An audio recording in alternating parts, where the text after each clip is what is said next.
First, we're going to talk a little bit about goals, right? Yeah. And then we'll make one. Maybe Yes. we'll make a couple. Well, we'll make whatever. We'll figure that out together. I think we should make one. One solid goal. While Ashtyn's getting some water, I need to wet my whistle. She's knocking out that number 2 important thing, water. Yeah, the second one. SMART goals are Phil Phails for you. SMART is an acronym. SMART stands for specific, measurable, attainable, relevant, and timely. Timeline. Timely. You got to be timely with your timeline. Yeah. Yeah. Specific is like, what am I going to do? What outcome do I want to see specifically? It's not like I want to go walking. It's like I want to be able to walk a mile in 10 minutes. That's a specific. I want to walk a mile in 20 minutes. Yeah. Now we're getting slow. Okay, whatever. We got the tortoise and the hare here. I want to walk a mile in 15 minutes. Fine. That's a specific goal, right? By a month. Okay, yeah. By a month. Yeah. Well, we're getting to the whole SMART thing. Yeah. Well, then you're getting the timely in there. Yeah, well, I didn't know we were not. I was just doing the specific part. Oh, I thought we were trying to make an example. Not your example, but an example. It's an example, right? Yeah. Do it again. Say it again. We're going to walk 1 mile in 15 minutes. In 4 weeks. In 4 weeks' time, we want to be able to walk 1 mile in 15 minutes. Yeah. Is that a SMART goal? It's specific. Yeah. It's measurable because every time we walk a mile, we'll know. We need to keep track of every time. You could make it more detailed. I'm not trying to make things harder, but I like it. I'm going to walk 3 times a week for 30 minutes in order to walk a mile in 15 minutes in 4 weeks. Okay. That would just make it more detailed. That's not better or worse. I'm just saying you can get really. Yeah. You could get really. And with the SMART goal, the specific is like what your goal is, the 1 mile, 15 minutes. Yes. The measurable part is like you're doing it 3 times a week. Your increments. And your duration. Yeah. Your consistency. Right. Yeah. Your measurable is like your volume. Well, I'm working up to the 15 minutes. The first time it's not 15 minutes. The first time it might take you 25 minutes and then 22 minutes. And then maybe you had a bad day and it was 30 minutes, but you're like moving towards your goal. You wouldn't when you're looking at your time in order to, let's say this is a time goal for a 1 mile. Yeah. It doesn't matter if it's walking or running. You're not going to just do a mile each day. So what you're when I said 3 times a week for 30 minutes, you are going to hit longer than a mile. You might get faster on some days than others. You might have a specific speed day. That's how you could get more detailed. Yeah. But your whole thing isn't yes, repetitiveness and redundancy or monotony is important in order to obtain your goal, but how you hit your variables is also important to obtain your goal. To make yourself faster, you have to do X, Y, and Z to get there. It's not just keep trying a mile, because if you're full throttle, if you full throttle every single time trying to hit this lower, you're just draining yourself instead of having an easy day and walking less, but being easy for 30 minutes. And then one day being interval, speed walk, recover walk, speed walk, recover walk, speed walk, recover walk, speed walk, recover walk. And then having your long day of 45 minutes, that having that kind of variation is how you would build your progressive overload in order to have your drop, in order to test out to get your goal. Does that make sense? Yep, I think so. Yes, it does make sense. Okay. Yeah. So you're not always doing the exact same thing every time. Sometimes you might go longer or shorter. Sometimes you might try to go faster or slower. So you're looking at intensity and volume and duration. Intensity, volume, and duration. Yes. And when you're walking or running, intensity is the speed. Yes. Volume is the distance. Yes, or time. And duration is how long you're... Yeah, or consistency, yeah. Okay. So how many times a week. Okay. Attainable in the SMART goal, S is specific, M is measurable, attainable is within your means. it's realistic, y'all. Yeah. I'm not going to say next week I want to be able to run a 3-minute mile. Mm-mm. I don't even think Usain Bolt runs does Usain Bolt run a 3-minute mile? If he does, I don't know about it. Huh. People are crazy now, though. Like, People running real fast, y'all, but I'm not going to do that. no, you're not. Phil's not going to do that, and I'm not going to set that goal because it's not attainable. Yeah. I mean, what's your fastest mile? Do you know? Some folks know. Okay. Probably 8 minutes. You went, something. No. What are you trying to out me in front of all these people as a slow poke? No, I think it's probably like 8 minutes something, maybe 8 minutes and 30 seconds. So that's like if you were wanting to gain speed on your runs, you would want to work on your mile time trial, and you would want to test out your mile, and then you would do at least a 6 or 8 week program. It needs to be attainable, though. Yes. It needs to be attainable. Yeah, but you have to test it out to find out what's attainable. Oh, you test it to know what's attainable. You test so you know where you're at. You have to have a baseline. You can't just be like, so would you run as fast as you can for a mile and then just see what that time is, and that's your baseline? Yeah. Yeah. And as you progress and get experienced, what your fastest you can do, because a lot of it's mental, will change because your mental threshold will change. So a lot of people think that they just like gave it their all, and they didn't, because their brain kept telling them, no more. And then they're like, yeah, no more. The brain body connection. Sometimes you have to be like, are you freaking out, or are you really no more? And then you find out that there's actually a little bit more to tap into. That's how the fast people are fast, is their brain's broken. And they've learned how to not listen to all of those receivers as much. And then they just say more. It's a lot of mental. I mean, yes, they have to be physically fit. They have to have that skill, that mastery. But the psychological component of it is massive. I am a terrible test taker. I know from experience. And I usually do really, really crappy at any sort of test. And so as I've gotten older, and as I like to call it getting more dead inside, it's just learning how to maneuver around my brain a little bit more, though. Like, I've learned how to overcome a lot of inconveniences or struggles or fear, because fear is what's going to slow you down too. You're scared because your heart rate is high, or you're breathing heavy. But are you breathing heavy because you're panicked, or are you breathing heavy because you're breathing heavy for the sake of it and you're actually pushing yourself the furthest? Most of the time, it's panic.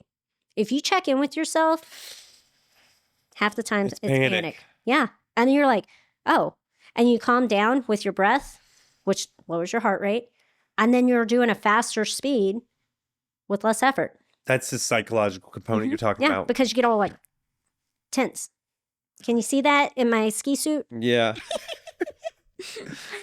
All right. That's attainable. Then R is relevant. Yeah. So that means it's like it's important in your life in some way. Yeah. Like there's a reason you're doing it. Yeah. Which could be personal. It's your reason. Like, why are you doing this goal? You need to want to do it. It has to have. It could be for a job. I want this goal because I need to hit this time for this job. Yep. Law enforcement, military, whatever. Yep. Or I need this so that I can hit this at this job. Yep. It could be for your personal. It could be for just your own fitness goals. It doesn't have to do anything with the job. Yeah. I mean, and it could be shallow. Like, I just want to beat my sister, you know? Yeah, my sister's fast, and I want to make sure that I show her. Yeah. Who's boss. Yeah. I am. I'm boss. So, yeah. But it needs to be relevant in your life. It needs to be important to you, which gives you the fuel. That fuels the goal, right? That's like, that's your inertia. It's like, it's relevant for me. This is a relevant goal for me. Yeah. It's not like I want to be able to balance 15 spoons on my head, you know? Yeah, I mean, sometimes that's relevant for some people. They like those weird Guinness Book of World Records. Right, balance and spoons type of thing. Sometimes it's as simple as I had a stroke and I need to learn how to use my right arm again. Yeah. You know, so that I can live my life to the fullest. That's a relevant goal. Yeah. I had to do it a lot when I was in my inpatient rehab hospital situation for school. Folks were like, I need to rebuild my life. Yeah. I need to start participating and like functioning. Yeah. That's a great goal. That's a great relevance. Yeah.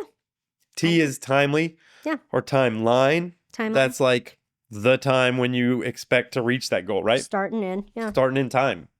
And so we went through SMART, specific, measurable, attainable, relevant, and timeline or timely. And now what kind of goal, how should I set a goal? I don't know. What do you want to work on?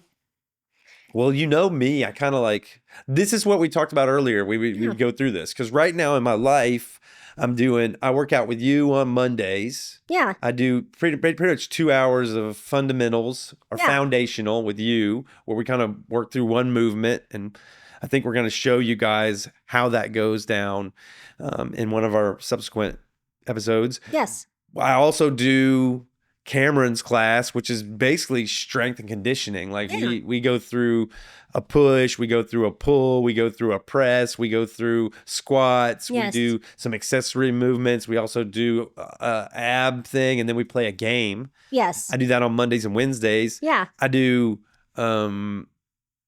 Ryan's class on Tuesday and Thursdays, which is kind of a hit. Yes. We're doing a lot more kettlebell swings. We're doing a lot more we're doing all kind of stuff. Yeah, a wide range of stuff. A wide range of stuff. And I'm trying to do yoga during the day. Like at 12, I'll do more yoga. Yes. And in the morning, I'll do yoga. And trying to get at least one strength workout or HIIT workout a day. Yes. Yeah. And so with that being said, you're all over the place, right? I'm all over the place. Yes. And so when you're all over the place like this, it's harder to attain a SMART goal because you have all these exterior variables that are kind of inhibiting you to an extent. Like yoga is not going to hurt you, but maybe yoga every day isn't going to help you because you're tiring yourself from yoga.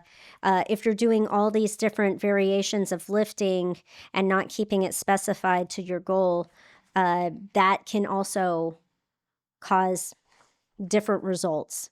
And so it's not wrong what you're doing, but it's harder for you to obtain a specific goal if you have all these other variables being involved in your life. How can I hone them like a point towards a goal? Like, because I love yoga for its mindfulness. I love yoga for its it has a lot of values, the community, the sangha, the stretching and breathing. Like I do stretch and breathe and stuff like that. Absolutely. And that's when you have to figure out what your priorities are, because is your priority to really get stronger, or is your priority to have yoga? And it's not that you can't do yoga, it's how frequently you do yoga. If you're wanting to work on this one specific goal, if your goal is to learn how to do a weighted pull-up, doing yoga 5 days a week isn't going to benefit that. But if you did 1 day a week or 2 days a week of yoga and then focused on your lifting specifically for your pull-ups,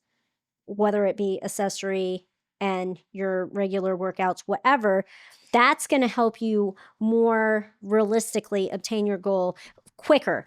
I'm not saying you can't. You could probably, hey, I'm doing a pull-up. Hey, now I've got 10 body weight pull-ups. Hey, now I can do a weighted pull-up. I'm not saying it's not going to happen, but if it's a priority thing to you to get it faster, then you're going to have to back off on the other things that are not up as high on your priority if that is your priority. How many times, so if we're going to set a goal, how many times a week would I need to work on the skill?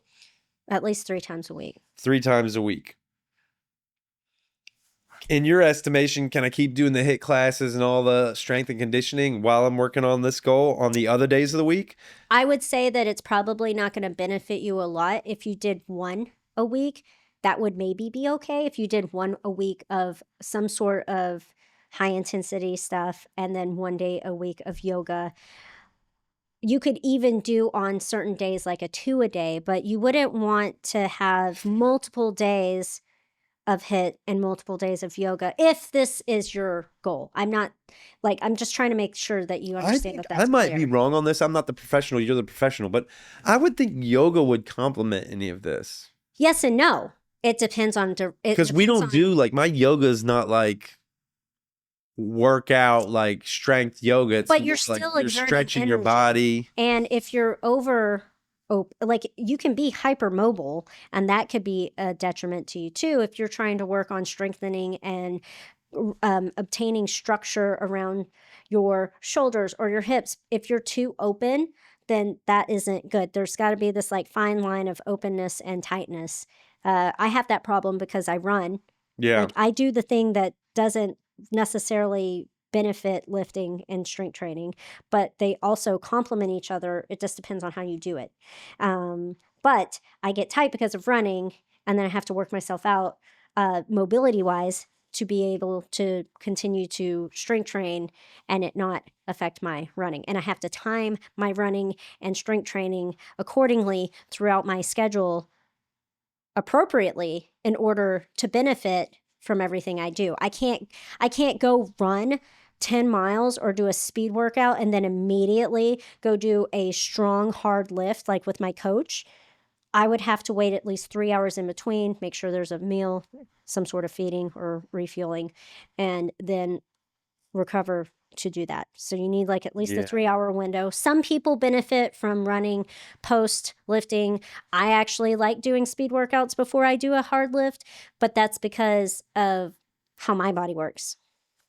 But isn't running the same as yoga? It's not. If you No, can those are run, why can't I do yoga? You can, but there's also this thing called experience and time that you've been experienced. How long have I been doing this, and how long have Yeah, you you've been doing doing this a long time. You will be able to do more later, but doing a whole bunch every day is not setting you up for success for you to hit your goal as quick, is what I'm saying. It's not that you can't hit it. It's not that you won't hit it ever. So I'll do 3 times a week, 1 hour every a time, you think? About 1 hour A workout? fair time to say. 3 times a week, 1 hour workout. Yeah, and you could have like a light, medium, and heavy day for your strength training. Okay. Light, medium, and heavy. Yeah. And we're gonna have to, I think we're gonna have to end because I'm aware of your time. Yeah. And you got something at 4:45. Yeah. And it's 4:33 now. Ah! So I'm gonna wrap it up with us. No, that's good. Out of respect for your time. Thank you. And we'll talk about a little bit of this offline. Yeah. For sure. Because I would like to show them and I would like to experience what you're talking about as far as like a routine. Yeah. Yeah. No, So and it's that really important to learn this because a lot of people think more is better, and it's not necessarily true. And it depends on like when, how, timing. Ashtyn, all I'm that. just lonely. I know. I like being with people, and I'm here editing the videos all the time. And I have this time where I love this time. Oh, yeah. No, it's fun. I like hanging out with you. Yeah. But I only set up this equipment like once a month, and that's only like, you know. And then I got all this sea of time where I'm just editing and releasing stuff. And like, I want to be around people. So I do yoga. I go to these classes to be around community and to meet people, make friends. Yes. So No. maybe I could just go and slack. Just go and just do very little. Just like, do. Or you could find new modalities of socializing. Oh, man. I know. I want to be around fitness-focused people, though. You can be, and you can network, and then that can maybe help promote everything. We're going to continue talking about this. I You think... Yeah. Your papers. I need my papers. Your papers sound like ruffled feathers. I am ruffled. You're ruffling me. Sorry. Before we did this, Ashtyn was like, hey, I'm going to have to say something. Is it okay if I say some things that you Yes. might not like? Yes, I was afraid. I was like, yes. Yes, and now he has ruffled feathers. And now I've ruffled. Yeah, ruffled. Yeah, yeah, he's all flared out. But it's okay.